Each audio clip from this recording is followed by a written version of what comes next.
안녕하십니까, 이진우입니다. 요즘 주식 투자하시는 분들은 꽤 심란하실 것 같습니다. 주식이 오를 것 같기도 하고 또 이리 보면 내릴 것 같기도 하고, 그래서 주식을 팔아야 하나 더 사야 하나 고민이 많으실 텐데요. 또 코스피 지수는 사상 최고치를 찍더라도 내 종목은 오르지 않고 오히려 빠지는 경우도 있고, 이렇게 변동성 장세가 이어지다 보니까 마음은 더 안 좋으시죠. 미국의 정책 정상화 속도는 점점 빨라지고 6월, 7월이 변곡점이 될 거라는 전망이 나오는데 6월이 바로 내일 모레입니다. 그래서 지난 1분기 실적 시즌에서 얻은 투자 아이디어, 그리고 앞으로 어떻게 대응해야 될지 주식시장 전반적인 이야기 한번 들어보겠습니다. 네덜란드 법원이 로열 더치 쉘이라고 하는 다국적 석유 기업에 대해서 앞으로 20년 동안 탄소 배출량의 45%를 감축하라는 명령을 내렸습니다. 법원의 이런 명령은 처음인데 다른 기업들에 대해서도 비슷한 책임을 묻는 소송으로 이어질지 주목됩니다. 오늘 글로벌 리포트 시간에 이 소식 좀 들여다보겠습니다. 손에 잡히는 경제 플러스 바로 시작하겠습니다. 오늘 왜 이래요? 오늘 주식 시장은 코스피 시장이 0.73% 오르고 있고요. 코스닥 시장은 0.44%. 둘 다 조금씩 오르고 있습니다. 오늘은 매주 금요일 센터뷰 시장의 투자 아이디어와 인사이트 주시던 이베스트 투자증권 윤지호 리서치 센터장이 직접 스튜디오에 나오셨네요. 어서 오십시오. 안녕하세요. 네, 안녕하십니까. 네.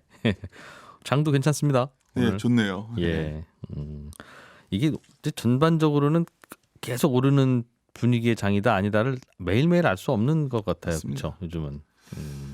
그러니까 올해 시장 상반기만 놓고 보면 지수 굉장히 견고한 거죠. 예. 당초 제가 생각했을 때는 지수가 한번 조정이 깊게 오지 않을까 생각이 들었는데 여러 가지 제가 생각했던 어떤 부정적 요인들 이런 것들이 다 나왔음에도 불구하고 지수가 오늘 거의 3,200대 있다는 거는 지수로 보면 조정은 크지 않았어요. 한 5개월 정도 횡보했을 뿐이죠. 근데 또 안을 들여다 보면 삼성전자로 비롯된 여러 대형주들, 기존의 주조주들의 조정폭이 꽤 깊었죠. 그러니까 체감 지수는 상당히 안 좋았을 텐데 결론적으로 말씀을 드린다면 몇 가지 좀 부정적 요인들이 더 나올 것들이 있는데 그런 국면이 지나고 나면 결국 시장 자체는 좀 나아지는 국면으로 갈 것이다. 너무 두려워하지 말자. 뭐 이런 말들 나오면 오히려 바닥일 것 같아요. 지금 최근에 보면 아마 앞에 제가 질문하시면 좀 답변할까 해서 가져왔던 것 중에 이제 인플레이션 얘기 나올 거고 오늘 저녁 내일 아침에 미국의 PC가 나오면 또 저쪽 얘기 나올 거고 뭐 금리 어쩌고 얘기 나오겠지만 아마 이 정도 시나리오 나오면 부정적 시각이 최대화됐을 때 거예요. 뭐냐면 경기 침체는 이어지고 물가는 올라가는 스태그플레이션 얘기들이 막 나올 겁니다. 경기는 침체되고 물가는 올라가고. 경기 지표는 고용 같은 게 아주 서프라이즈하게 나올 것 같지는 않고 물가는 삐질삐질 올라올 거니까요. 그런데 사실 그럴 가능성 매우 희박하다 보고 있고요. 결국은 그러한 오히려 우리가 불안해하는 부분들이 나왔을 때가 주가의 의미 있는 터닝 포인트가 되죠. 그럼 숫자는 그렇게 찍히더라도 경기가 잠깐 안 좋은 듯해도 안 좋은 건 아닐 것이다. 그렇죠. 지금부터는 집중하셔야 되는 게 너무 매일매일 시황이나 지수에 연연하시기보다는 이제부터는 더 확실하게 지속 가능한 기업, 내년을 바라봐서 뭐가 좋아질까? 결론적으로 말씀드리면 제가 얼마 전에 인터뷰에서 이런 말씀을 드렸는데 좀 더 중간재보다는 소비재가 좋습니다. 더 쉽게 말씀드리면 반도체보다는 완성차가 나은 거죠. 그래서 전기차 같은 게 좋은 거고 또 하나 우리가 먹고 여행 가고 사고 입고 이런 관련주들이 결국 좀 더 이어진 그런 국면들이 아마도 하반기를 주도하지 않을까. 오히려 포트폴리오가 중요하다. 제가 계속 강조드리는 거는 그 부분입니다. 그렇군요. 그러면 물가도 오르다 말 거다라고 보세요?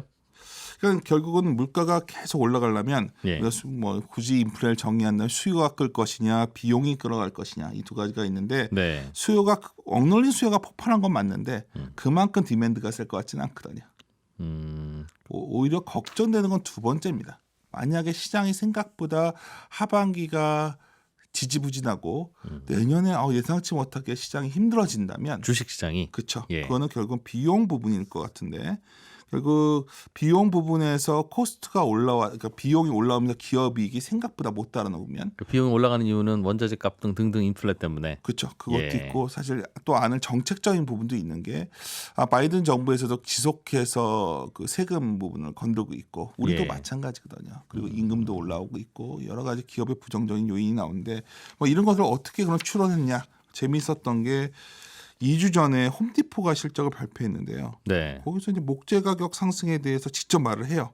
그래서 판매는 너무 잘 되는 거예요. 홈디포가. 입고만 되면 다 되는데 사실은 이 부분이 굉장히 걱정스럽다.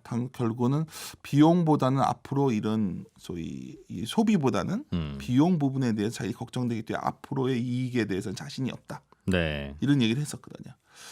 사실 이 부분들이 미국의 어떤 뭐 저희들도 제가 리서치에 몸담고 있지만 저희보다 미국이 그래도 자본시장에 앞서가 있다고 보는 부분은 이런 부분이에요. 그래서 이번 실적 시즌에 상당히 앞으로의 실적 방향에 대해서 좀 중립적인 시각을 낸 기업들이 매우 많았습니다. 그 다 모아놓은 데이터를 보면 아직 네. 미국 실적 시즌은 다음 주까지 이어지겠지만 미국 실적 시즌에서 보면은 아마 2분기에 보면 이후에는 마진율이 축소된다고 전망을 했어요. 저번 주에 제가 아마 이 손자에 잡히는 경제에서 했던 얘기인데 예.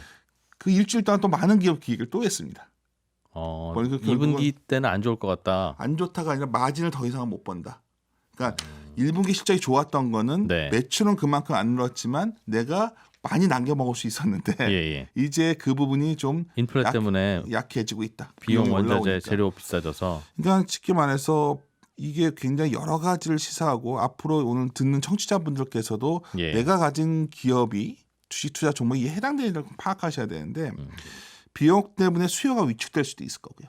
그렇지 않겠습니까? 코스트가 올라오니까. 예. 비싸면 우리가 화장품도 비싸면 못 살 수도 있는 거고 뭐 집도 비싸면 못 사듯이 그리고 물량 부족으로 판매가 감소하던 하여튼 현상을 일시적으로 본다는 거는 일단 이 비용 올라온 것만큼 가격 전가가 그렇게 녹록지 않다는 걸 얘기하는 거고요. 예. 그렇게 모아지다 보니까 미국의 결국 마진율은 2분기 이후로 딱 축소되고 있고요.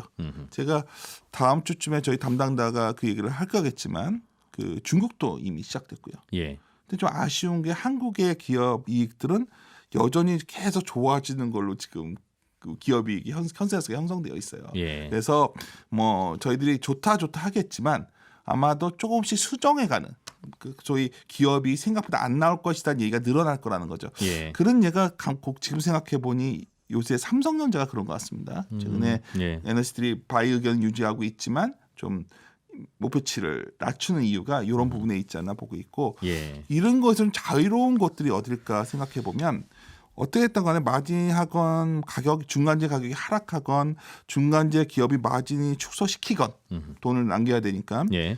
중간재 기업이 타격이 크겠죠. 음. 최종 소비재보다는. 우리나라가 그렇죠. 그렇죠. 그러니까 이게 굉장히 중요한 시사점이 있는 거고요. 어제 제가 공교롭게 새벽에 일어나면 항상 뭐 TV를 못 알아들어 영어 TV를 틀어놓고 있는데 네. CNBC에 이게 나오더라고요. 너무 재미있어서 마스크 오프 립스틱 온. 그러니까 이게 어쩌면 되게 흥미로운 단어인데 지금 최근에 보면 뭐 카지노부터 여행부터 백화점, 의류 뭐 이런 우리가 움직이고 밖에 나가서 활동할 수 있는 기업들이 늘어날 수밖에 없는 구조고 네. 이거는 계속 제가 강조드리고 있는 건데 지금은 우리가 백신 때문에 굉장히 아쉬움도 크고 내가 맞고 있는 백신이 언제 맞을 수 있을까 고민하지만 네. 여러 가지 생산 캐파를 보면 2023년이 되면 백신은 오버캐파가 됩니다. 이제.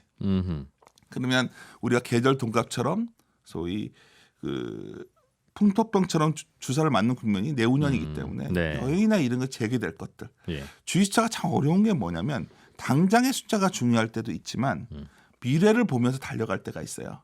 예. 작년에 우리가 올해를 보면서 달려온 기업들 있지 않았습니까? 예. 뭐 전기전자가 잘 팔릴 것이다. 뭐 그것처럼 내년을 바라보고 달려갈 기업들이 지금 움직이고 있으면 좀 비싼 주가는 단계에 올라왔어도 그러한 기업들이 계속 시장을 주도하는 장세가 하반기를 이끌어가지 않을까 저는 보고 있습니다.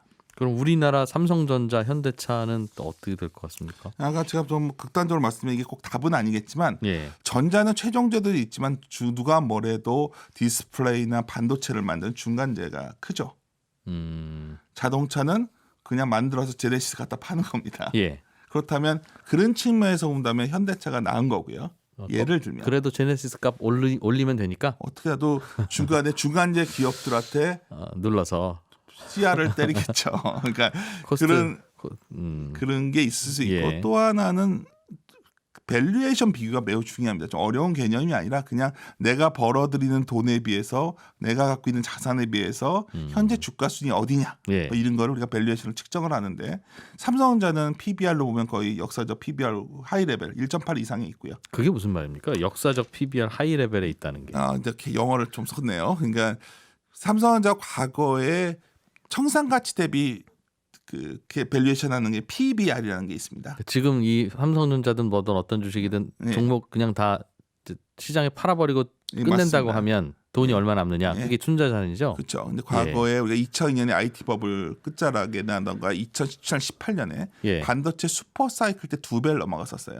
삼성전자 다 팔아서 남는 돈의 그렇죠. 2배가 삼성전자 시가총액이면 이건 주가 많이 오른 거다 이렇게 보는 거예요. 1.8배 넘어 딱 2번 있었는데 이미 주가가 그 정도 레벨에 와 있다는 거죠. 지금도 사실 1월 달에는 예. 2배를 넘어갔었어요, 거의. 근데 ROE라고 해서 예. 내가 들어간 돈에 비해서 얼마나 돈을 리턴 받을 수 있냐를 보면 과거 2002년이나 2018년에는 ROE가 20%가 다 넘었었습니다. 예. 근데 1월 달에는 삼성전자 ROE가 13%에 불과했고요. 최근에 올라왔음에도 불구하고 13.3% 정도밖에 안 돼요. 그건 무슨 의미죠? ROE가 13%라는 낮다는 거는 뭐냐? 내가 들어간 여러 가지 자산을 갖고 얼마나 회수할 수 있냐인데 네. 회수하는 비율이 2002년에 20%가 넘었고 2017년, 18년은 20%가 둘 다 넘었는데 지금 13%밖에 안 된다면 청산 가치를 보통 ROE 함수라고 그러거든요. 네. 선행 관계가 있으니까 ROE가 낮음에도 불구하고 그때 밸류에이션에 왔었던 거죠. 그 말은 삼성전자를 지금 다 팔면 예를 들면 100조다. 네, 그런데 삼성전자는 1년에 20조 번다. 그럼 ROE가 맞습니다. 20입니까? 그렇죠. 그러면 그동안 벌어놓은 돈이 너무 많아서 ROE가 낮아지는 걸 수도 있겠네요. 정확히 또 말이 길어지게 됐는데 예. 전자가 뭘 해야 됐어야 했냐면 연초에 예. 사실 그때 10만 전자를 말했을 때 애널리스트들이 잘못 본 게 아니라 뭔가 인수를 크게 할 줄 알았죠. 남는 돈으로. 돈을 현금을 갖고 있으면 안 되는 거죠. 혁신 기업을 사서 ROE를 올릴 수 있는 걸 사거나 아니면 애플이나 아마존처럼 미국의 주가가 올라갔던 이유는 네. 이 현금이 있으면 현금을 가만히 안 놔둡니다. 이거를 그냥 자사주를 사요. 사는 것뿐만 아니라 사서 소각을 해버리면 ROE가 급격하게 올라가죠. 그 회사에 돈을 많이 남겨두지 말고 그렇죠.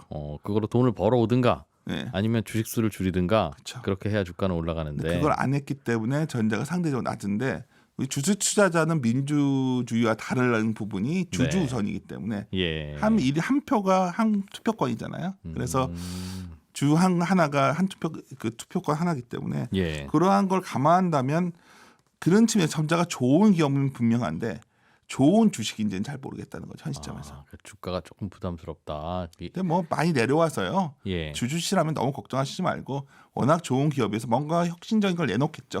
이제 삼성전자도 뭔가 인수를 하거나 여러 가지 좀 그러한 요인들을 발표하면 네. 반응을 할 겁니다.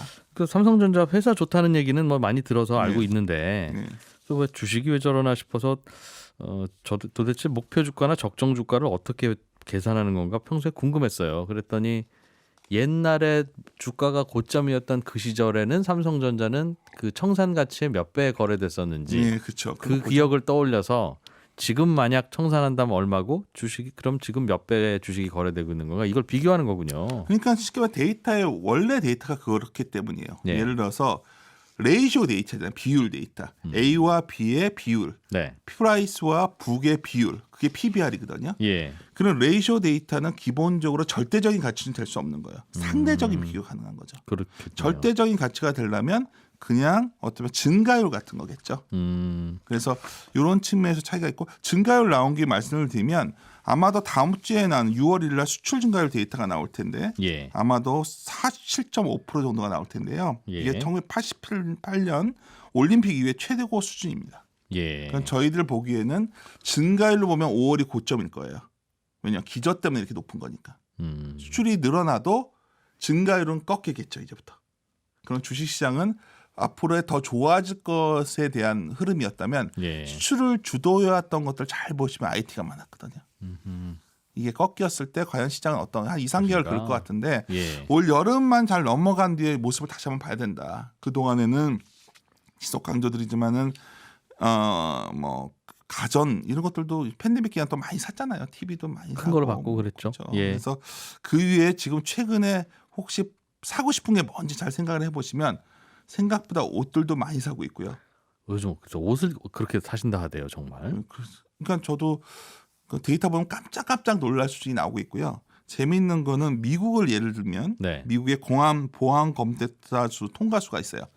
그 데이터 공항 보안 검색대 통과 숫자. 통과자 여행이나 출장 가는 사람들 숫자겠네요. 그렇죠. 예. 이게 어마어마하게 올라왔습니다. 그러니까 최근에 작년에 비해서. 그럼요. 그거야 뭐 당연하겠죠. 당연한데 예. 주식시장은 그런 당연하고 상식적인 숫자를 보고 미래를 우리가 추론할 수밖에 없거든요. 그래서 그런 쪽의 흐름들이 점점 더 긍정적으로 변하고 있다. 이게 오히려 우리가 매일매일 금리가 얼마냐, 환율이 얼마냐, 네. 지금 미국이 올랐냐 내렸냐보다 더 중요한 우리가 체크해야 될 변수가 아닌가 보고 있습니다. 그렇군요. 아까 삼성전자 그 설명해 주실 때 네. 보통 우리는 주식 투자할 때 이 회사가 어느 정도 가격에 거래되는 게 적당한지를 추측할 때요. 네. 뭐 주가 수익 비율 이래서 1년에 이 회사가 1조를 벌면 대충 기업 가치는 10조 뭐 네. 이렇게 하기도 하고 PR로 보는 거죠. 인터넷 회사가 1조를 벌면 이 친구는 기업 가치는 한 30조, 40조 뭐 이렇게 하던데 삼성전자는 그런 식으로 계산을 안 하나 봐요. 이 회사를 청산했을 때 얼마가 나오는데 옛날 주가는 그 청산 가치의 몇 배까지 거래됐으니까 여기까지는 좀 더 오를 수 있겠다 없겠다. 왜 방식이 달라요? 애널리스트별로 다 다르고 다르게 할 수도 있고요. 예를 들어서 카카오 같은 기업도 과거에는 예. PER 같은 걸로 해다가 회사가 이제 어느 정도 설명력이 안 되면 각계 사업부별로 평가를 해가지고 SOTP 방식이라고 해서 사업부별로 평가를 해서 현재 밸류에이션을 내놓고 있죠. 예. 예를 들어서 이제 그런 부분들이 이제 비판을 받을 여진이 있지만 전자를 그렇게 해오는 거는 글로벌하게 IT 회사를 비교하고 있습니다. 아 그래요? 다른 그렇다면 IT 회사들도 우리가 그거를 굳이 가치를 보고 있는 데이터를 피할 필요는 없겠죠. 근데 예. 전자 같은 게 좀 전자 주주라 분들이라면 아쉬움이 있을 만한 게 네. 사업부별로 매우 다른 부분이 좀 있거든요. 그래서 이런 부분들을 어떻게 평가할 거에 대해서는 반드시 제 목이라기보다는 D램 앞으로 뭐 그 냉장고 이런 휴대폰 이게 다 과점 부분 하나 사업부 발표할 때 보면 각 사업부별로 다 하는데 그렇군요. 아마도 전자가 전 앞으로 좋아질 가능성이 있다 보는 건 딱 하나예요. 전자가 또 새롭게 진화할 것이다. 뭐냐면 새로운 사업부를 만들어서 예. 또 뭔가 하겠죠. 어허. 그 전자가 과거에 그냥 머물렀다면 네. D램에만 머물렀다면 이 정도가 안 왔지 않겠습니까? 네. 그래서 결국은 저는 그러한 가능성 보고 있지만 투자라는 게 우리가 10년 뒤, 20년 뒤를 너무나 먼 미래고 저희 같은 사람들 입장에서는 삼성전자 그럴 가능성이 있다고 지금부터 무조건 전자를 좋다고 말할 수는 없는 거죠. 예. 당장 우리 앞에 있는 3개월, 6개월을 봤을 때는 전자가 좀 약간 속도를 못 내고 있는 우리가 흔히 다 뭉뚱그려 표현하는 모멘텀이라는 단어를 쓰는데 네. 좀 모멘텀이 둔화되고 있구나. 그렇다면 지금 모멘텀이 더 세지는 곳은 어딜까를 고민한다면 굳이 비교한다면 같은 미국에 진출해도 현대차는 확실히 EV 쪽은 훨씬 크거든요. 모멘텀이. 아 전기차. 그렇죠. 최근에 한 이틀간 네. 포드라는 기업이 주가 많이 첫날은 올랐어요. 8%, 어제 7% 오른 건 아무것도 얘기한 거 없어요. 그냥 EV를 공격적으로 하겠다. 그 전기차 사업에 포드도 진출할 겁니다라고 예. 발표한 걸로. 근데 미국 시장이 그렇게 달려들면 우리가 중국보다 미국이 큰 시장인데 예. 거기서 누가 MS를 가져갈까? 작년에 현대기아차가 합산으로 9%가 넘어가면서 시장에서 굉장히 주목을 받았는데 만약 EV가 커지면서 확장세가 나오면서 현대차가 그 지위를 유지한다면 예. 왜? 중국은 못 들어가는 것 같고요. 중국은 못 들어오게 하는 것 같고 예. 이상하게 일본 기업들은 별로 생각이 크지 않아요. 그리고 뭐 유럽 기업들도 자체적으로 하려고 하다 보니까 어부지리가 좀 있는 것 같습니다. 네. 또 우리 반도체가 어부지리를 국면에서 반도체가 컸듯이 어쩌면 현실적으로 솔직히 말씀드리면 바이든 정부에서 누가 수혜받을까 생각해봤을 때 굉장히 유리한 부분이 있고 대외적으로는 예. 아까 이제 대안이 뭐냐 물어보셨다면 국내적으로 본다면은 우리나라의 소비재 그룹들이 투자를 참 오래 해왔거든요. 근데 참 성과가 적었어요. 뭐 다 미디어 이런 것만 투자한 것 같지만 여러 가지 음식료 시장도 그렇고 뭐 레스토랑 그 구조를 했는데 네. 공교롭게도 코로나를 겪으면서 많은 그런 중소기업들 그리고 자영업자가 몰락하면서 좋아지는 곳들이 있습니다. 예. 참 이게 방송에서 이런 말하기 죄송스러운데 많은 자영업자 가게들이 문을 닫고 옷가게들도 문 닫고 식당들도 문 닫고 네. 그럼 누군가는 먹고 입고 여행사도 다 문 닫고 여행도 갈 거 아니겠습니까? 좀 말하기 좀 투자라는 게 참 잔인하다는 게 예. 이러한 소위 업종이 재편된 곳에서 아직은 버틸 수 있는 기업들은 파티가 벌어질 것 같습니다. 벌어지고 있고요. 그 사이에 구조조정이 됐을 테니까. 그럼 의류 업종이 대표적이에요. 굉장히 많은 동대문 가보면 굉장히 훅 가라앉아 있는데 예. 현대백화점 여의도에 더현대를 가보면 뭐 한섬이라고 있는데 예. 옷가게 앞에 보면 잘 팔리는 것 같습니다. 제가 봐도. 예전에 난립했던 패션 회사들이 코로나 때문에 한풀 죽어서. 그럼요. 그리고 제일 중요한 건 원가 올라오잖아요. 동대문에서 저가로 팔던 기업들도 예. 힘든 거죠.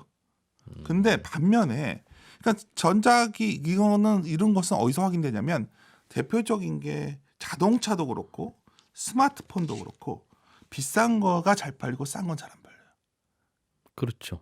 비싼 거를 그 기업들 그렇더군요. 입장에서는 비싼 거를 많이 생산하고 싼 건 적게 생산하려고 할 거예요. 그래야 마진이 많이 남잖아요. 그렇다면 싼 것에 들어가는 중간재 기업들은 또 어떻겠습니까? 이게 모든 업종이 같이 안 움직이지 왜 이러지? 요즘 그런 의아한 어떤 일반 투자분들이 옛날에는 같이 이게 움직이면 이것도 움직였는데 그게 다르죠. 아하. 그래서 시장이 매우 좀 일반 투자들이 좀 얕은 지식을 갖고 접근하기는 쉽지 않은 시장이고 막연하게 그냥 우량주니까 좋다 이것도 쉽지 않습니다. 어떻게 보면 군데군데 어떤 그런 소위 틈새를 이용해서 수익을 마진을 확보하고 있는 기업들이 네. 상당히 좋아지고 있다. 이게 어떤 중요한 포인트가 아닐까 싶어요. 장사 잘할 회사들 잘 골라내야 된다. 예. 알겠습니다. 센터님 이제 하반기 들어서고 있는데 네. 하반기에 딱 하나 좀 이거는 정말 난 궁금하다. 네.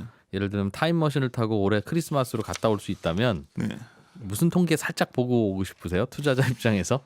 이거 정말 항상 전혀 예기치 않은 질문을 해주시기 때문에 당황스럽지만 곰곰이 한번 생각해 본 적이 있던 주제여서 잠깐 말씀을 드리자면 코스트예요. 비용. 원자재 가격이 정말 궁금합니다. 사실은 다 꺾일 거로 보고 있는데 유가, 철광석 등등 뭐 다. 예, 그렇죠. 모든 원자재 가격들. 이게 만약 연말까지 이어지면 계속 오르면 이거는 심하게 말하면 저 전망도 다 틀린 거고요. 주가 안 좋아요 그러면? 그럼 도망가야죠. 아까 스태그플레이션적 징후가 나온 거죠. 수요는 그만큼 셀 수가 없어요. 지금 팬데믹 이후에 네. 그만큼 사람들이 소득이 크게 늘까요? 세금도 많이 걷고 이제 만만치 않을 것 같거든요. 근데 만약에 원자재 가격과 금리가 같이 오르는 국면의 데이터가 나왔다. 12월 크리스마스를 확인했다면 네. 저는 빚부터 갚을 겁니다. 부채부터 갚아야 되고 그거는 뭐 우리가 역사에서 얻는 교훈 중에 하나가 똑같진 않은데 굉장히 안 좋았다 좋았다의 판단 정도 내릴 수 있는 기준은 있는 거예요. 그렇다면 우리에게 있어서 가장 악몽적인 경제 사이클을 본다면 70년대 닉슨 대통령이 있을 때 소위 실업률이랑 경기 부양 실업률을 잡기 위해서 인플레이션 용인했는데 그냥 이게 원자재 쇼크 오면서 그냥 다 어그러졌었는데 왜 이게 두렵냐면 우리가 금융위기에 돈을 이만큼 풀었는데 팬데믹 때문에 이만큼 더 풀었거든요.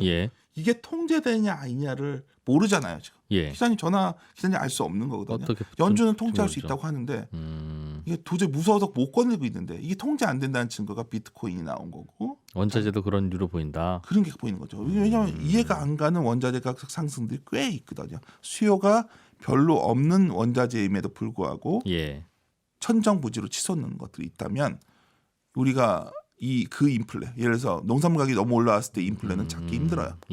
먹어야 되기 때문에. 그래서 이런 부분들이 12월에 확인만 할 수 있다면 말씀하시니까 지금 주식 다 지르고 싶은데 그건 궁금하다. 그건 궁금한데 그게 약간 자신이 없네요. 그 물가가 안정이 되면 주식 괜찮을 텐데. 그러면 주식은 내년에 수요가 받침되면서 스테디하게 올라가는 아주 흥미로운 장이 연출될 것 같습니다. 이베스트 투자증권의 윤지호 리서치센터장이었습니다. 고맙습니다. 네.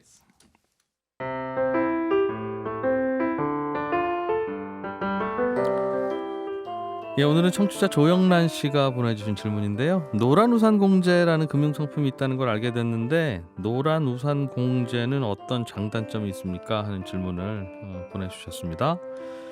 이거는요 자영업자들이 가입할 수 있는 적금입니다. 원래 공제라는 말이 붙어 있으면 보험이라는 뜻인데 보험은 어떤 사고가 발생하면 보험료를 이게 한 달을 냈든 1년 냈든 5년을 냈든 똑같은 보험금을 주잖아요. 어제 자동차 보험 가입하고 오늘 사고 나도 다 고쳐주듯이 그런데 이 노란우산공제는 이런 보험이 아니라 그동안 냈던 돈에다가 이자 정도를 좀 붙여서 주니까 사실은 적금입니다.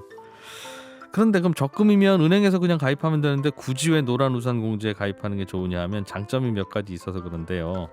일단은 적금 통장은 사업하다가 망하면 그 통장에 차압이 들어오는데 노란우산공제 통장은 차압이 안 된다는 약간의 안심 이거 하나 있고 그리고 제일 중요한 건 부은 돈에 대해서 세금 낼 때 소득공제를 해줍니다. 그러니까 이런저런 계산을 해보면 적금보다는 이 소득공제 효과 때문에 노란우산공제가 훨씬 좋다는 거고요.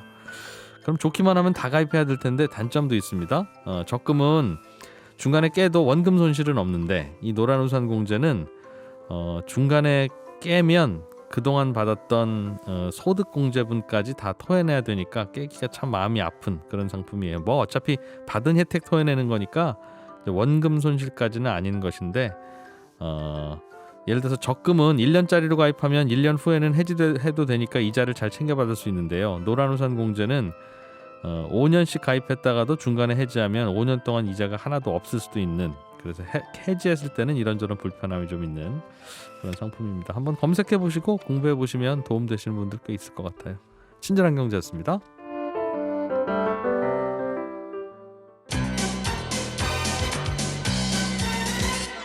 더 깊고 더 재미있는 경제 이야기.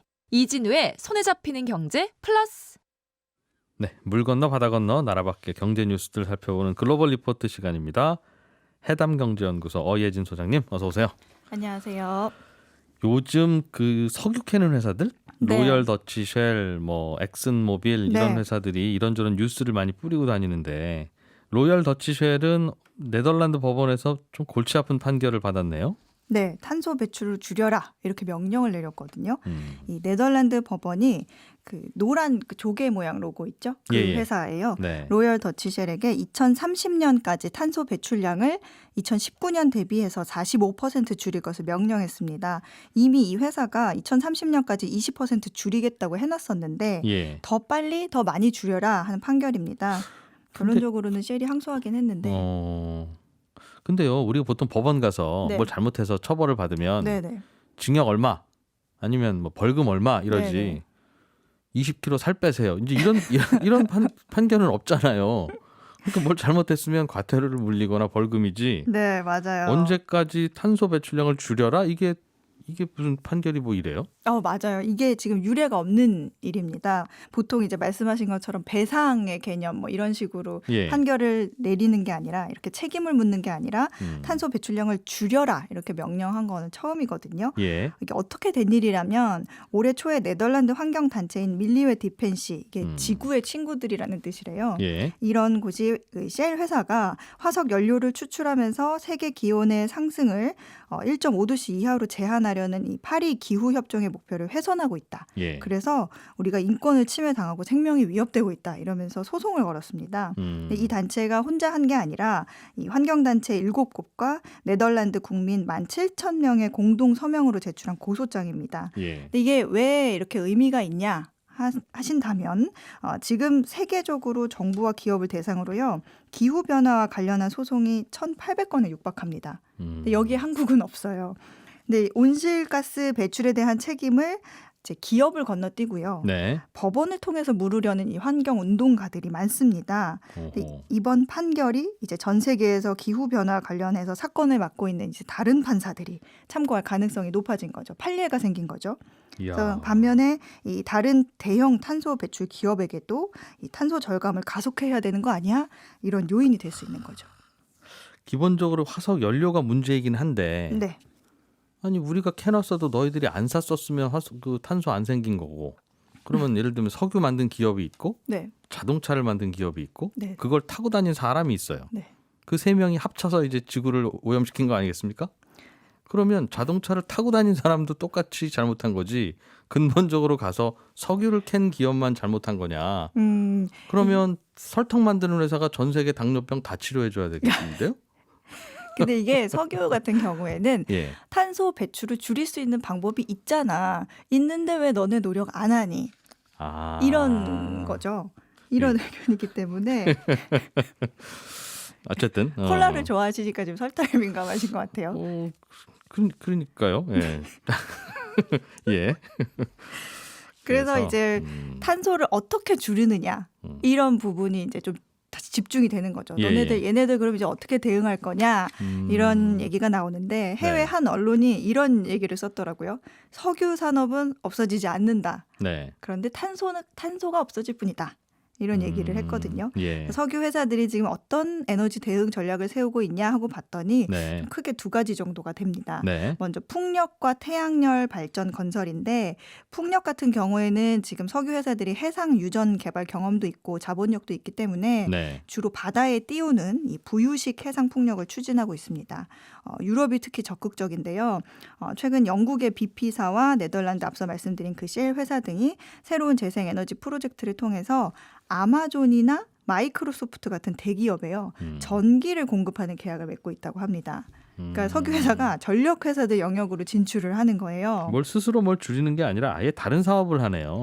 그렇죠. 이렇게 되면은 새로운 수익원도 만들 수가 있고 화석 연료 의존도도 줄이고 탄소도 줄일 수 있게 되기 때문이거든요. 네. 또 수소 산업에도 투자를 하는데 문제는 이 천연가스에서 추출한 수소만 대규모 생산이 가능해서 예. 여기서도 탄소가 발생하는 거죠. 음. 그러면 이게 문제가 되니까 여기서 나오는 탄소를 어떻게 줄이느냐 하면서 새로운 전략이 나왔는데 이게 뭐냐면 CCS CCS 기술인데 네. 이게 이산화탄소 포집 및 저장 기술이라고 합니다. 그러니까 화석 연료를 지속적으로 사용할 수 있는 담보가 될 수 있는 생존 전략이기도 하고요. 예. 온실가스 감축의 핵심 기술로 지금 평가를 받고 있는데 어떤 방식이냐면 생산 과정에서 이산화탄소가 나오는데 이거를 분리해서 압축을 한 다음에 뭐 트럭을 통해서 수송을 합니다. 그다음에 이 땅속 깊은 곳에 이산화탄소를 영구 저장하는 거예요. 예, 예. 근데 이제 땅속에 영구 저장을 하면 이게 또 환경 오염이 될 수 있잖아. 이산화탄소가 새어나갈 수 있잖아. 이런 우려가 있는데 네. 이런 것도 그 수백만 년 동안 지금 천연가스 담고 있던 가스전이 있잖아요. 예. 여기를 재활용하자. 이 안에다가 탄소를 저장하는 방식이 가장 안전할 거다. 얘기가 되고 있어요. 근데 그렇군요. 한국도 지금 동해 가스전이 좀 있으면 끝나는데 예. 여기를 활용해서 CCS 추진하자 이런 얘기 나오고 있습니다. 그렇군요. 석유는 결국 덜 캐야 되는 거네요. 그러니까 다른 방법은 없죠. 어쨌든 뭐 무한정은 아니니까요, 석유도. 아니요. 네. 당연히 그러면 되는 건데 이제 네. 쉘한테 가서 어떻게 하라는 건지 똑같이 캐면서도 탄소를 줄여 이런 얘기였는지 결국은 네네. 좀 덜 캐라 그런 말이네요. 네, 다른 뉴스로 한번 넘어가 보죠. 아니 저도 제가 불만 있는 게 네. 아니에요. 아니 보이는 라디오에서는 큰일 날 뻔했어요. 저도 뭐 환경 좋은 게 좋은데 네네. 우리가 탄소 내뱉는 게 결국 원유 캐는 회사 때문인가? 다 같이 만든 네. 건데. 네네. 네, 아무튼 그런 얘기였어요. 네. 예.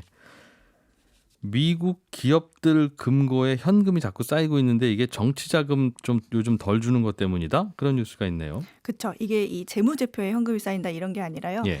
미국은 기업인들이 자유롭게 정치적 후원을 할 수 있거든요. 그래서 정치 자금으로 쓰기 위해서 모아둔 현금이 지금 창고에 가득 쌓였다. 예. 이런 얘기입니다. 대놓고 후원을 합니다. 근데 기업들이요 지난 1월에 그 대통령 선거 직후에 도널드 트럼프 지지자들이 연방의회에 난입해서 폭동 일으켰던 사건 기억하시죠? 예. 그때 이후에 이제 기업들이 화가 나가지고 정치 자금을 기부하지 않겠다 이렇게 선언을 했었습니다. 근데 민주당과 공화당 모두에게 돈줄을 끄는 건데 특히 공화당에 좀 매몰찼습니다. 어떤 회사는요 대선 결과에 적극적으로 불응 의사를 밝혔던 공화당 상원 의원이 있는데 이 사람한테 받은 기부금 반납해 이렇게 요구하기도 했습니다. 예. 미국 연방선거관리위원회 자료인데요. 지난 4월 기준으로 3M, 아메리칸 에어라인, 시티그룹, 페이스북 등 40개 이상의 기업들이 후원금을 거의 안 쓰면서 지금 313억 원가량 현금이 정치 대기 자금으로 쌓여 있다고 합니다. 정치 대기 자금이 뭐예요? 그러니까 기업들이 정치 자금으로 소비하기 위해서 네. 따로 책정해둔 그 단체를 만들어서 후원을 합니다. 그때 그냥 기업들이 갑자기 마음이 동하면 하고 이러는 게 아니라 네, 보통은 주기적으로 하는데 보통은 적게는 한 달에 뭐 1억에서 30억까지 쓰는 회사도 있었어요. 예. 근데 이게 방식이 좀 다릅니다. 이렇게 직접 정치인들에게 줄 수는 없고 어떤 기구, 위원회 같은 걸 만들어서 줘야 돼요. 그쪽을 거쳐서. 네, 예. 이거를 회사마다 정치활동위원회라고 하는데 예. 기부 전용 계좌를 또 만들어야 됩니다. 그래서 연방선거관리위원회에 등록을 하면 기부가 가능한데 이거를 PAC이라고 합니다. PAC, 예. Political Action Committee라고 부르는데 이 정당들도 보통 PAC을 만들어가지고 이를 통해서 돈을 받기도 하고요. 이 PAC이라고 하면 이렇게 기사에서 뭐 3M PAC, 뭐 페이스북 PAC 이런 식으로 부르는데 이게 정치 자금을 관리해서 기부하고 하는 그런 단체다 이렇게 보면 그럼 됩니다. 지금 돈 쌓이는 데는 요 팩 안에 돈이 그렇죠. 쌓인다. 네. 기업은 어차피 주기로 했으니까 그쪽으로 돈은 보내고 있는데 네. 그 집행은 정치인들 마음에 안 들면 또 안 하기도 하고 그러는 건가 보군요. 그렇죠. 안 하기도 한 사례가 뭐 좀 있기도 합니다. 지난 예. 4월에 조지아주에서 이 관련해서 선거법 개정이 이루어졌었거든요. 네. 근데 이때 MLB 있잖아요. 그 메이저리그 하는 MLB가 마음에 안 든 거죠. 그래서 보통 애틀란타에서 메이저리그 올스타전이 개최되는데 예. 이 개최권을 애틀란타한테 박탈한 겁니다. 그리고 다른 곳에서 열었어요. 예. 그럼 이제 경제적 여파가 있으니까 손해를 보겠죠. 그렇군요. 예, 이런 영향력을 행사하기도 하는데 보통은 조금 그래도 정부 눈치를 보는 입장이죠.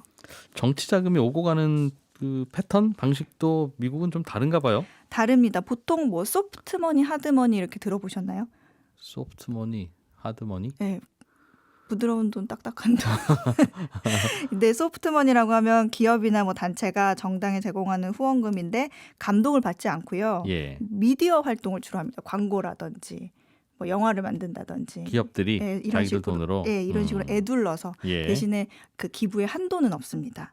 그리고 하드머니는 개인에게 그 후보자에게 직접 주는 알아서 쓰라고. 후원금인데 한도가 있고요. 근데 아까 말씀드렸다시피 기업이 직접 후보자나 정당에 주는 건 안 되기 때문에 팩을 통해서 아하. 팩을 통해서 하는데 이 팩 예. 중에서도 슈퍼팩이라는 게 있습니다. 그게 뭐예요?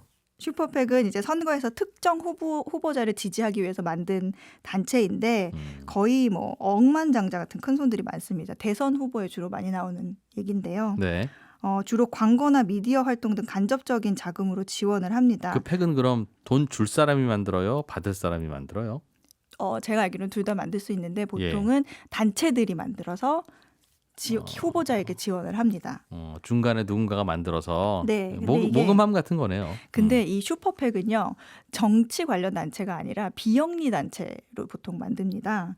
무슨 협회, 예. 어디 복지 단체 뭐 이런 식으로 하면 출처를 밝히지 않아도 되거든요. 근데 원래는 슈퍼팩은 무제한 기부를 받을 수는 있는데 네. 선관위에 누가 얼마나 냈는지 보고를 정확하게 해서 일반하게 공개가 됩니다. 예. 그런데 이게 비영리 단체가 만들면 공개하지 않아도 되거든요. 똑같이 팩을 만들더라도 슈퍼팩이라도. 네, 그래서 이거를 좀 악용해서 유령 회사를 좀 만들어가지고 슈퍼팩으로 기부하면 누가 어떤 식으로 돈을 냈는지 모르니까 예, 이걸 다크머니라고 또 부릅니다.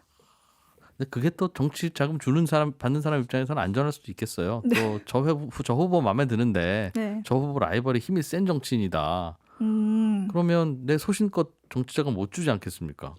뭐 저쪽에 정치 자금 줬더라. 뭐 어디 한번 자라나 봅시다. 이제 이러고 가면 등골 싸해지잖아요. 보통 한 곳에 몰아주기도 하는데요. 네. 둘 다 주기도 합니다. 양쪽에. 그런데 많더군요. 네, 양쪽에도 줍니다. 그리고 예. 또 이제 이런 슈퍼팩의 다크머니 같은 경우에는 미국 기업뿐만 아니라 외국 정부들이 네. 그 대선에 좀 영향을 주는 방법으로 활용하기도 합니다. 저 나라 대통령이 저 친구가 되면 우리한테 유리하면 네. 그쪽 무기명 그 모금함 안에 우리 나라 돈도 넣고 네.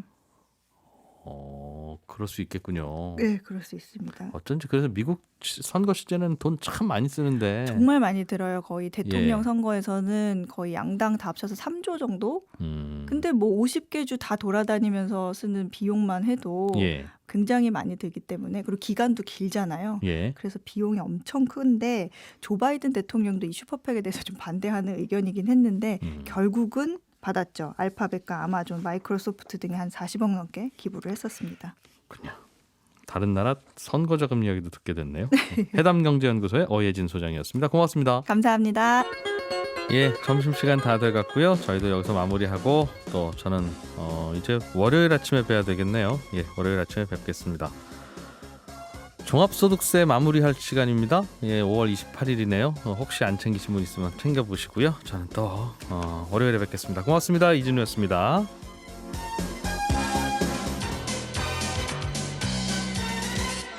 더 깊고 더 재미있는 경제 이야기.